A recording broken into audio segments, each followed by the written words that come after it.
proposé dans le cadre de ce panel, j'ai réussi à en sortir 4 petits points.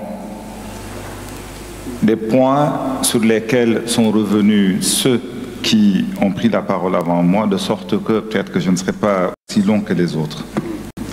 Et j'interviens bien évidemment avec double casquette d'universitaire et d'acteur engagé pour la disponibilité du livre dans notre pays. Et si je prends ma toge d'universitaire en étant très factuel, le premier élément sur lequel je voudrais insister, c'est la disponibilité du livre. Il faut que nous inondions ce pays de livres. Il faut que nous inondions ce pays de livres. Inonder le Sénégal, l'Afrique de livres. Pourquoi? Parce que le ministre tout à l'heure demandait, dans une maison où le papa et la maman ne lisent pas, que faire avec les enfants? Moi, je suis le pur produit de ce que l'État du Sénégal a pu faire. Mon père n'a jamais été à l'école occidentale, ma mère n'a jamais été à l'école occidentale, mais j'ai eu la chance d'avoir rencontré sur mon parcours scolaire en classe de 6e une enseignante passionnée de livres. Je ne sais pas si Mme Anikoli est dans la classe, mais aussi et surtout quelqu'un comme Pape Faye qui animait des ateliers de contes dans une bibliothèque de la place de Dakar, où tous les mercredis et tous les samedis, j'y allais. Cette passion du livre, je ne l'ai pas eue à la maison, pour les considérations que je vous ai dites. Mais j'ai eu la chance de rencontrer des gens que l'État avait mis sur mon chemin. Il faut que nous retournions à ces fondamentaux.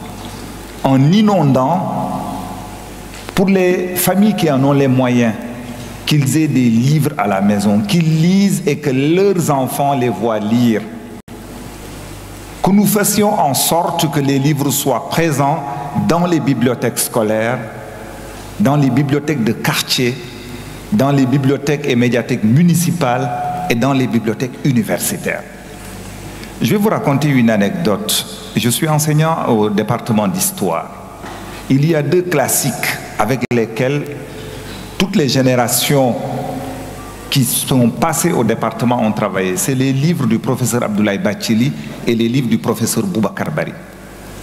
Il y a quelques semaines, ils étaient obligés de venir me voir pour mettre sur la table un petit pécule en nous disant « Mais Abdoulaye, on est très mal. » Pourquoi? Parce que dans les bibliothèques de l'université, les livres n'y sont pas.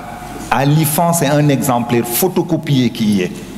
Et il a fallu que nous fassions des dons de 5 à 10 exemplaires. Ce n'est pas ça qui va régler le problème, monsieur le ministre.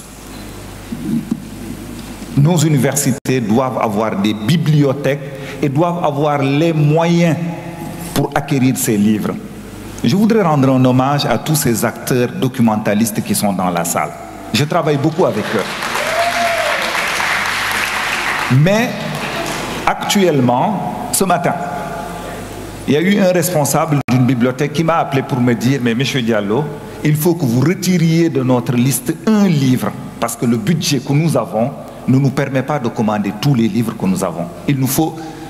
Faites-nous une facture pro forma à hauteur de moins de 3 millions. » Je ne vais pas citer le nom de l'institution par respect, mais c'est une institution qui aurait dû avoir à disposition un fonds quasi illimité pour pouvoir acquérir les livres, parce que ça existe ailleurs. Ça, c'est quelque chose de factuel. Le deuxième point, il faut que nous engagions la bataille de la souveraineté éditoriale. Et pour cela, il y a 2 points sur lesquels je vais insister, parce que beaucoup en a été dit. C'est la question de la Bibliothèque nationale. Il faut qu'elle soit faite et qu'elle ne soit pas simplement le réceptacle des livres, mais il faut qu'elle soit cette gardienne de la mémoire immatérielle de notre pays. Nous perdons beaucoup de savoir par manque de cette Bibliothèque nationale. Dans notre atelier hier, quelqu'un disait que chez les, c'est-à-dire à Kédougou, chez les Bédiques, actuellement il y a une seule dame âgée de presque plus de 90 ans qui parle la langue bédique, monsieur le ministre. Une seule de toute la communauté. Et elle détient par devers eux les comptes de cette communauté. Que doit faire l'État pour ça? Voilà les questions qui nous interpellent. Quant à la question du manuel scolaire, notre ami Ange en a parlé. Vous savez, ce qui tient le secteur du livre, c'est le manuel scolaire. La littérature générale ne doit être que celle qui bénéficie de toute cette manne financière irriguée par le manuel scolaire. Mais nous, éditeurs sénégalais, sommes obligés de concourir avec des mastodontes internationaux, sous prétexte que ce sont des fonds étrangers qui exigent l'ouverture des appels d'offres. Jusqu'à quand? Jusqu'à quand? Je l'ai dit dans les différentes interviews que j'ai eu à faire. Vous ne verrez pas en France un éditeur sénégalais, un éditeur suisse ou un éditeur allemand compétir avec les éditeurs français pour les manuels qui vont entrer dans les écoles françaises. Ça, ce sont des questions de souveraineté. On ne peut pas confier l'avenir de ces enfants à des aides. Il faut que nous allions dans le sens de mettre les moyens, de donner les éditeurs. Et ce n'est pas une question de capacité technique ou financière.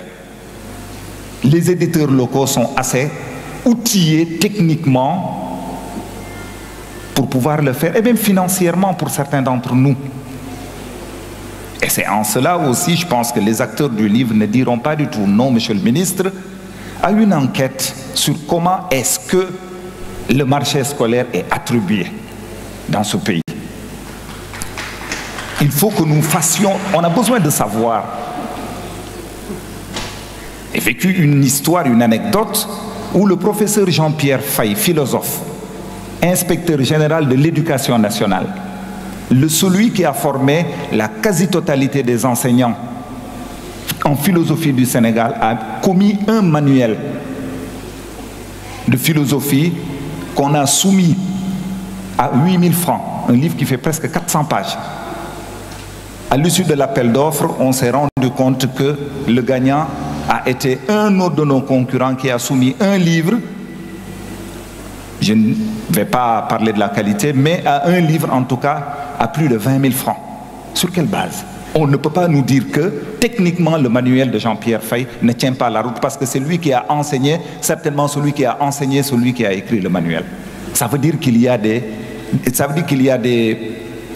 capacités autres que techniques et financières. Je n'en dis pas plus parce que je n'ai pas d'argent pour engraisser les avocats.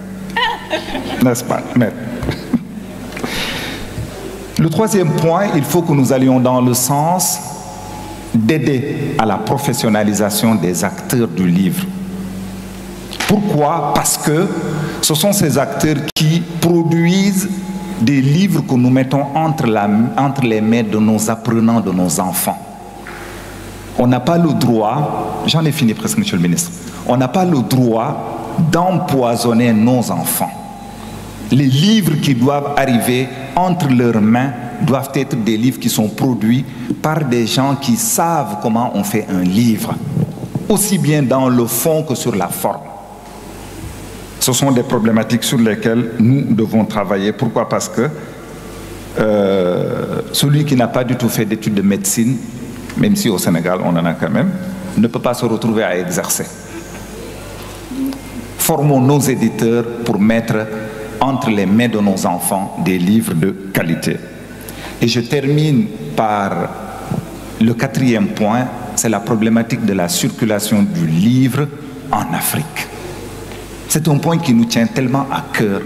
Aujourd'hui, pour expédier des livres à Abidjan, par manque de logistique de transport, le livre, on a identifié une route, les routes du livre.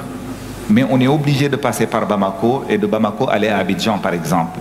Mais entre les frontières Sénégal-Mali ou entre la frontière Mali-Côte d'Ivoire, je veux dire c'est la croix et la bannière pour faire circuler nos livres. Et pourtant il y a des textes qui ne demandent qu'à être appliqués. Lui et moi et la CEDEAO garantissent la libre circulation des personnes et des biens. Je voudrais encore une fois terminer, Monsieur le ministre, par saluer nos invités et leur dire merci d'avoir répondu présent à notre invitation. Ce qui fait le charme de nos rencontres entre professionnels, c'est que nous nous retrouvons à différents acteurs, à différents endroits. Nous avons été à Genève, nous avons été en Côte d'Ivoire, nous avons été à Tunis, en Algérie. Et entre nous, on n'a pas besoin de réinventer la roue. Les solutions sont endogènes et entre nous.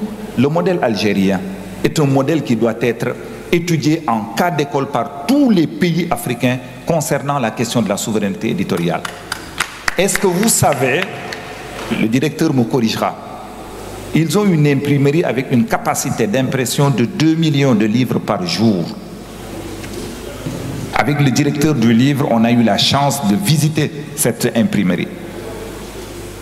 Un éditeur occidental ne peut pas vendre son livre en Algérie s'il ne passe pas par un éditeur local. Voilà les questions qui font que quand l'Algérie organise un salon du livre, qui est en réalité le premier salon du livre au monde, ils reçoivent plus de 5 millions de visiteurs. Les week-ends, le samedi et le dimanche, ou plutôt le vendredi et le samedi, qui sont jours de week-end à Alger, généralement, ils ont entre 3 et 4 millions de visiteurs. C'est un salon où vous voyez les familles sortir avec des chariots de livres. Mais les livres ne coûtent pas cher, parce que l'État a mis les moyens. Sur ce, Monsieur le ministre, je vous rends la parole. Merci beaucoup.